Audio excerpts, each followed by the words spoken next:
industry, large, large and small companies uh, working alongside with us. Thank you very much.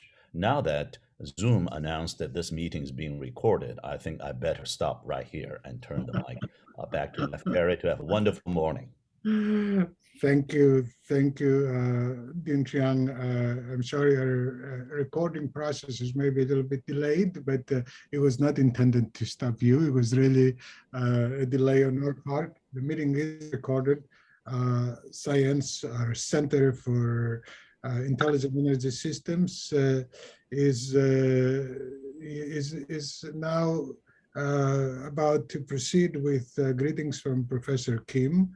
I'd like to thank once again Mung Xiang, our Dean and Executive Vice President at Purdue, for taking time for supporting and spearheading this initiative, and certainly for, sacrificing time before coffee from the West Coast. But certainly these ideas have inspired us. As you said, at the boundary, we have the economic, and economics means ideas about systems, basically, and that's what we bring in the intelligent informatics part of coupling energy. Energy becomes a vector of information where the physical quantity is stamped also by parameters such as time, such as price, such as location, and maybe even source. And we're able to do a lot of these new things to do more with less energy in more efficient ways,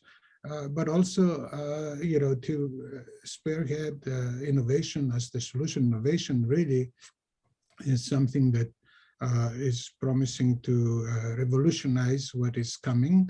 More than 150 trillion, according to the International Energy Agency, will be spent in the next 30 years on the energy decarbonizing and moving into the green energy. And a lot of this will be money that will provide leadership in the academic world, and the academic world will provide sort of the talent and the ideas for making the world a different, better place than we have today. So thank you so much, Mung. Thank you as a dean, as an executive vice president, as a friend, and as a scholar in the Greek sense of the word. Thank you for your leadership. Thank you. Okay, so we're moving on to greetings from Professor Shunjun Kim. He's another Purdue leader who spearheaded, whose perseverance and vision has brought about CiENS in this inaugural moment. There's much to say about Professor Kim. He is a Purdue alum, a Boilermaker himself. He has a distinguished career in the field of thermohydraulics, which is reactor safety. This is another name for reactor safety. He was on the faculty of Penn State before coming to Purdue. At Purdue, he's also working with the Organization for Economic Cooperation and Development, the Nuclear Energy Agency of the organization, which is providing the framework for a new deployment of nuclear power generation machines around the world. There's a lot that we will hear a little later about this initiative of decarbonizing basically what we call the Greek transition, which is net zero by 2050. It cannot be done without a new generation of nuclear generation machines, nuclear power machines. A new institutional framework is laid out, is kind of broadening, going from the national frames of responsibility to corporate mechanisms for protecting the non-proliferation issues, the safety issues. But certainly nuclear has a role, and this role is re-examined and re-articulated by Professor Kim and a very eclectic group of universities, a small group of universities. Purdue is one of the 7 or 8 universities from the United States, but there are about 15 universities from around the world that prepared for a new nuclear era. They prepare the talent, they prepare the ideas, and I'd like to personally thank Professor Kim for all of his support for the school and the center, and most importantly, for the Global Forum, which is the leading place for revolutionizing, changing the way nuclear will be both as a policy, but also in a policy space, but also most importantly in the innovation space. Professor Kim, welcome. Thank you, Leftery, and good morning, everyone. I'm only here to show my enthusiastic support for the launch of this center, and I'd like to start with my sincere thanks to Meng for his vision and leadership and support to make this possible for this center to be launched. Without his support, it's not gonna not have happened. So thank you, Meng, once again for your leadership and support. Well, I'm not a field expert in this area, intelligent energy systems. I'm only here to congratulate and show my support as a department head.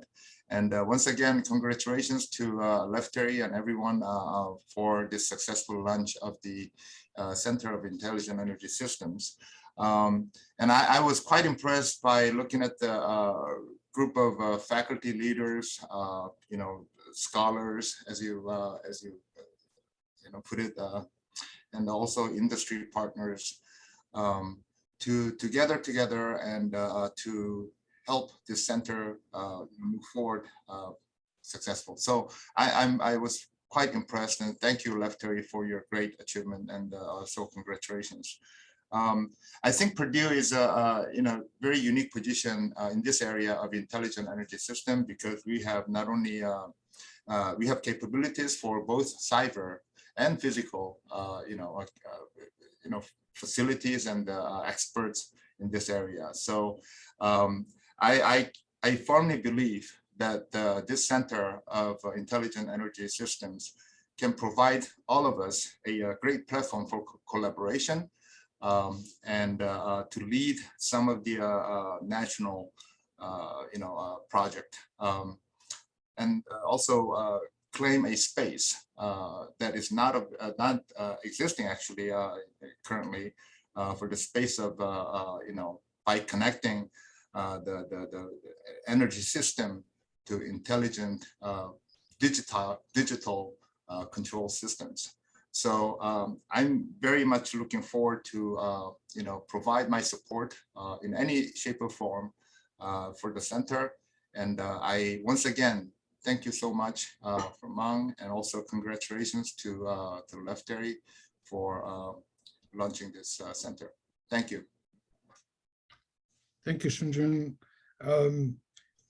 I think the great news last week for us was that the Indiana Senate approved a motion to proceed with small nuclear reactors in the state of Indiana, and that's a big change. And that change came about because, amongst other things, a group of very talented students, undergraduates for the most part, from the School of Nuclear Engineering, went to Indianapolis and presented to the committee of the Senate.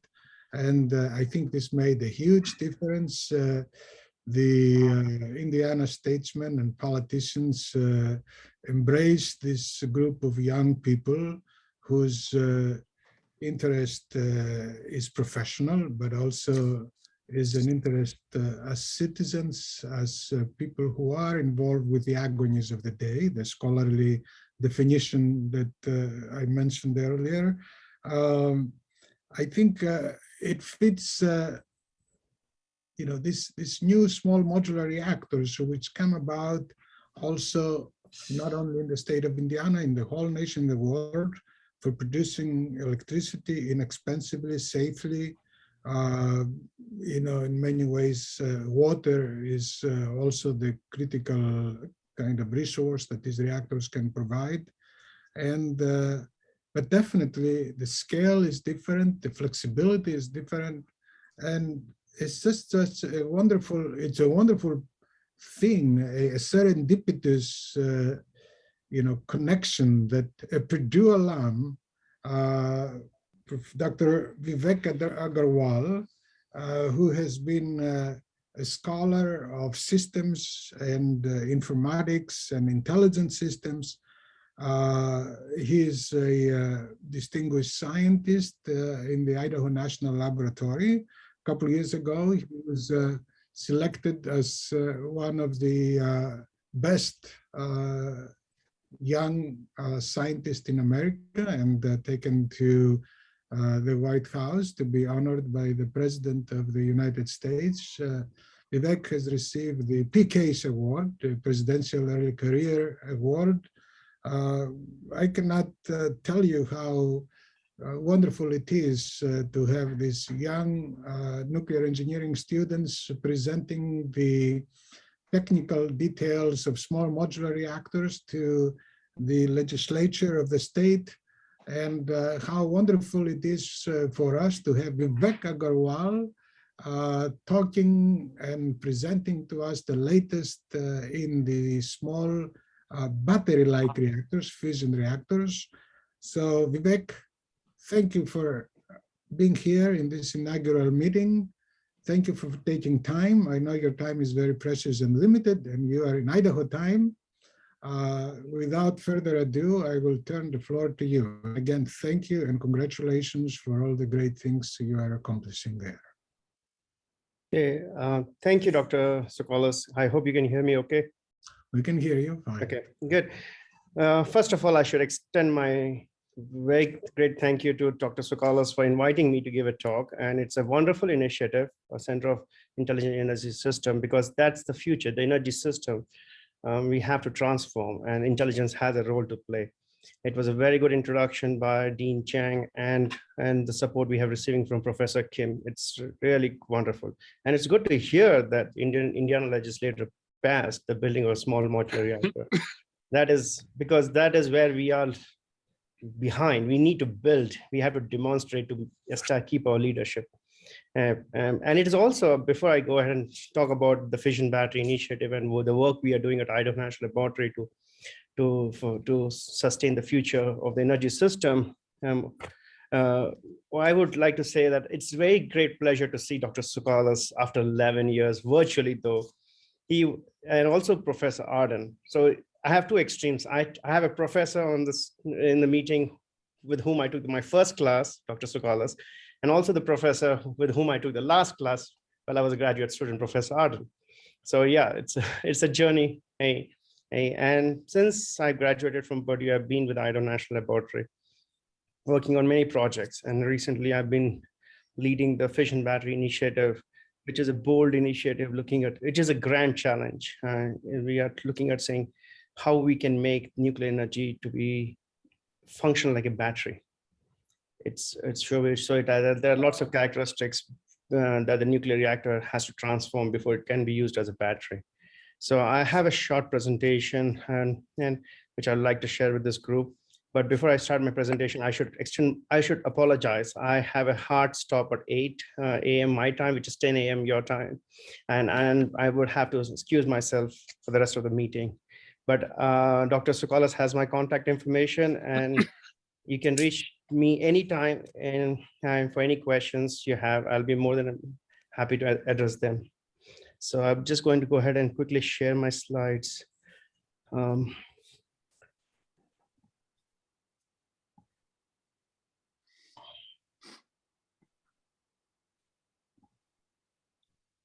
Just let me know when you can see my slides. You can see them. Thank you. Okay. So this is the fission battery initiative within the Nuclear Science and Technology Directorate at Idaho National Laboratory. So I'm a senior researcher at Idaho National Laboratory, and also the lead on the fission battery initiative. So before I start, I know Professor Arden knows about Idaho National Laboratory, Dr. Sokolos knows. I just want to give a big high-level overview of Idaho National Laboratory. Of all the US Department of Energy's laboratories, we are the lead nuclear laboratory. I mean, lots of research in the nuclear domains are coming out of Idaho National Laboratory, where our mission is to innovate, demonstrate, and also discover the technologies that would lead to nuclear future clean energy options, and critical infrastructures. So it's a distributed facilities here. It's not a localized system. We have lots of test beds. We have lots of user facilities, and that are distributed across the area of Idaho Falls. And one of the things that many people do, a very interesting story is one day I was going through the airport transit, and the TSA looked at my license and said, "Okay, Idaho. What is Idaho famous for?" I said one thing I said is like, one thing is potatoes. The other thing is it's known for 52 reactors. And he looked at me. I know potatoes, but I don't know about reactors. So Idaho is related to has a long history of building reactors. We have already built 52 reactors. 3 are operating. We are working on the 53rd, which will be a microreactor technology, which is supposed to come online sometime in the next couple of years. We also have 2 spent fuels. We have the EBR 1 and 2 legacy, the LOFT, the advanced test reactor, which is still operating and running. Okay. So, and the treat reactor, transient reactor, which was operated way back, and now it's was shut down for some time, and it's back operational again. Going back within the nuclear science and technology, we have 3 main pillars. We have the Nuclear Science and Technology Directorate, where we do research in the nuclear fuels, materials, regulation, safety, and regulatory research. And on the right side, we have 2 huge facilities, material fuels complex and advanced test reactors. Those serve as a test bed for us. All the experimental research is done at materials fuel complex when it's related to materials, fuels, post-irradiation examination, advanced material characterization. And the advanced test reactors, we have a naval reactor propulsion program, and also the irradiation capability that we provide for in collaboration with a number of universities. So with that background and capabilities at Idaho National Laboratory, what are we looking at? We are looking towards future. Traditionally, the nuclear reactors are light water reactors that are operating today, and they were designed and built with one purpose: to provide electrons to the grid. And now that model is changing and has to change because the other energy sources are transforming and competing with nuclear. And with large light water reactors, and we heard Dr. Sukalas mention about small modular reactors, and there are other micro reactors coming in, other advanced reactors, and they need to be working with other energy sources. It's going to be an integrated energy source system in the future. And they're not going to look at only electrons, but also heat. Nuclear is also a good source of heat. How we can leverage both the heat and the electrons for multiple different applications. How can we integrate that? What does it provide you with this integration? It provides you flexible generation. We talked about the intermittencies on the grid. The reactors today are not designed for it, but can we design and build and demonstrate the reactors that can not only just act as a base load, but also provide electricity when there are highs and lows in the demand. And one thing is autonomous operation. We have seen the reactors being built with lots of human in the loop. Every action needs a human. There's the technology from 70s to today and in future will improve. We have to take advantage of the technological advancement, whether it's in the area of sensors, controls, communications, or in big data or intelligent systems. We need to bring these technologies together to achieve something called autonomous operation, minimize the human in the loop, if not eliminate it. We saw Professor Dean talk about the cost. The economic cost of energy generation and its utilization is high right now. We need to bring it down. We have to compete with carbon emitting sources. So that's where the cost of operation, and that is not going to happen unless you think differently. You have to think about flexible generation that also provides other venues of revenue. And then when you do all this thing, integration, you have to think about reliability. You cannot have downtime. Anything in the nuclear or the energy system, downtime is a loss of revenue, loss of generation of electrons, loss of generation of heat that supports multiple applications. So this is a bold vision that we have at Idaho's lab is how do we make the energy system of the future more flexible, not only supporting the grid application, but also non-grid application, and something like what you see in Alaska, where it's very difficult to get a microgrid up what you saw in Texas last year is a polar vortex.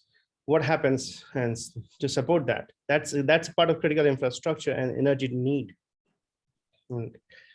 So with that in mind, the fission battery initiative is a bold vision, is a grand challenge. The idea here is not to develop a new reactor concept, the idea here is to develop technologies and ensure that this technologies is a part of this ongoing efforts in advanced reactors, advanced small modular reactors, microreactors, that would enable a plug and play like operation of a nuclear reactor, and if that happens, then it's a fission battery. So that is the biggest focus here. So in order to do that, so we have lots of research going on the left side. You see in the area of advanced reactors, small modular reactors, and microreactors. People are thinking about one control room with multiple units to monitor in modular reactors. People are thinking of multimodal transportation now. People are thinking about localized district heating using nuclear as a part of it. But in order to achieve that, we need to go through a research portfolio, which includes technology, data science, that's where the intelligent system comes in. Materials, the materials research has to come in because there might be some new materials that requires qualification and manufacturing capabilities. And then we need, when we do go through this technology transformation, we need infrastructures like advanced stress reactors, the Puma facility at Purdue, and other facilities at other research reactors to develop, to do testing, validation, verification, because that is very important for your regulatory acceptance. Because when you go this transformation, you just cannot do the research and deploy it. You have to go through the regulatory acceptance, and that requires evidence. So this capabilities, we not only have to develop technologies, but also capabilities, and go hand in hand to generate evidence for regulatory acceptance. And once you do that, and you have to, if anything that goes through this pipeline and meets the 5 attributes that we have carefully chosen: economics, standardize, install, unattended, and reliability. And if you check all the 5 boxes, you have achieved something called what is called fission battery. I'll talk about each of these attributes on my next slide, but that is where economics is also important because it depends on the market that you want to deploy your reactor. So the attributes are 5. The economics, the cost competitiveness, we have to think right from the beginning. What would be the cost? What is the market that we are targeting? What kind of distributed energy source we'll be integrating or will be using it as, whether it's heat or electricity. So depending on the application domain, you have to do the market study. And the cost analysis or the economic analysis should not just take into consideration the operation and of the reactor or maintenance of the reactor, but its entire life cycle, from the design, from the manufacturing, from deployment, construction, operation, maintenance, and decommissioning. This entire thing needs to be taken into consideration when you think about the economics of the fission battery. With what is happening in the advanced reactors is very much focused on the operation, on optimizing the operation and maintenance. It's just one part of the life cycle of the nuclear system. Because if you have a high manufacturing cost, you are already starting with a disadvantage. Right? You just don't need that. You need to think about the entire life cycle right from the beginning to the end. And that's where the economic analysis is a very important thing. And it's the very first attribute of the fission battery. The second attribute is standardize. What we have seen with light water reactor is 2 types: pressurized water reactor, boiling water reactor. And there's some kind of uniformity across those. But with the advanced reactors, we don't see that. And there are different types of advanced reactors, different needs. So depending on whatever you choose, you need to standardize based on size, power output, and its manufacturing capability. Once you standardize that, it also improves your qualification process and licensing process because you have built evidence on a standardized approach. And it also brings down the manufacturing cost because you have standardized systems. We haven't chosen very specifically what size or what would be the power output of the fission battery because it's driven by application. Just think of a chemical battery. You have AA batteries, AAA batteries, C type, D type, right? And they are now standardized. If you need to scale, you connect multiple of those to get the required output. So similar thought process is that if you standardize a fission battery for say 10 megawatt, and you need 20, just connect two. Is it economical to build two, or is it economical to build 20? Okay, 120 megawatt. It goes back again, depends on the economic and the market you are going to apply. Installation, there is a high construction cost, installation cost, on-site maintenance cost. We need to take that out of the equation. One thing is that when the reactor leaves the manufacturing facility, it should be ready to be installed with minimal or no infrastructure requirement. And that's the very thing. And once you are done with that operation, it should be easy to take it out and move it back to the factory or to another site where it's required. Now that leads to the question of mobility. With the fission battery, we have this vision of mobile reactors. Now that should support multimodal transportation, not just one mode of transportation. Now with multimodal transportation comes many challenges, because that's not only the structural load, but also the radiation once it's been activated. How do we control that? What would be the heat transfer capabilities? And that's where the materials research is very important. And lightweight material research is one of the focus areas of this research, not only for shielding purpose, but also for structural applications. And again, it also brings in, with the lightweight materials, we also think about smart materials. What is smart materials? Smart materials are nothing but materials with embedded sensors that can survive the harsh operating extreme conditions and still able to work reliably and transmit the information. With the mobility, you're also thinking about another aspect, which we rarely think in nuclear, is communications. How do you maintain complete situation awareness of your reactor from a remote location? And so there is a thought process of remote operation, and if not completely unattended operation, which is the fourth attribute, which is a bold attribute, according to me, is unattended.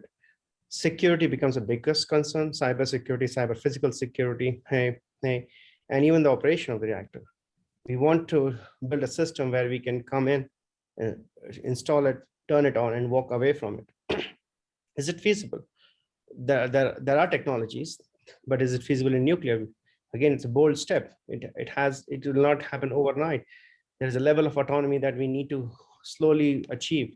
If we are at like the autonomy level that we are defined in NUREX 0700 is only to support operators at this point. Right. But we have to think beyond supporting operators.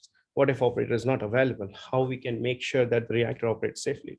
So again, this is the technology where intelligence, control, and everything comes into sensors also comes into picture. And reliability is all this what we build together. It's called the integration of hardware, software, communication infrastructures, human factors. All this needs to be integrated, and this needs to be operating reliably, should be fault tolerant, resilient to and achieving a fail-safe operation. So that's the 5 attributes of the fission battery, and we are working towards it. And there are a few projects that's ongoing to support some few of the attributes here. So in order to achieve that, we wanted to understand what is the gap and what are the research challenges. So in 2021, we conducted a series of workshops on 5 topics. We wanted to understand the market, economic requirement, and all this studies and reports are available on the fission battery website. Right. And then we also talked about what is the technological innovation needed in terms of sensors, in modeling and simulation, in advanced manufacturing. So that is the technology research that we wanted to think about. And again, transportation siting became a biggest part. Safeguards and security not only from the domestic side, but also from the international perspective. Because if you're looking at a mobile reactor, it can be deployed anywhere, on ground or in sea. So maritime safeguards requirement is different than what's on the ground. So that's where we looked at holistically, what are the safeguards and security requirements. The last workshop was on safety and licensing. Okay, now you're thinking about these reactors. What would be the licensing posture in front of Nuclear Regulatory Commission? How are we going to present that information? What are the challenges? What are the gaps there? And that was widely discussed in that. And NRC came out very openly and talked about what they think would be the challenges here. Yeah. So this graphic on the right shows the participation. It was well supported by universities and industries. We had government agencies like NRC coming and talking about the regulations and that they would see. And this is also to inform their view on microreactor, licensing microreactor, because many thought fission battery is a microreactor. In sense, you can say that, but not one microreactor 1.0, because microreactor 1.0 still has a control room in the loop and does not meet all the 5 attributes of fission battery, but they're closest to achieving that goal. So based on the research outcomes of the workshop, we defined 6 priority research directions, and that we are going to take seriously and invest some of the research needs in this area. The first one was, again, going back to the NRC's talk about validation, verification, and uncertainty quantification, all the models, methods, and tools you'll develop. Because what we have been building on is on legacy tools, whether it's probabilistic risk assessment, and whether it's controls, whether it's analog sensors, the way we quantify the SCADA systems, it's all the legacy tool. And as we're moving forward, these tools will transform because of new technologies and everything. Okay. So is there a path to do validation, verification, and quantification of these models, tools, and data? And that goes back to intelligent system. We are talking about neural networks and everything. So that needs to, and those would evolve on limited data set, data sparse, there would be sparse data available. How would you react that? And again, we are thinking about distributed use of energy system.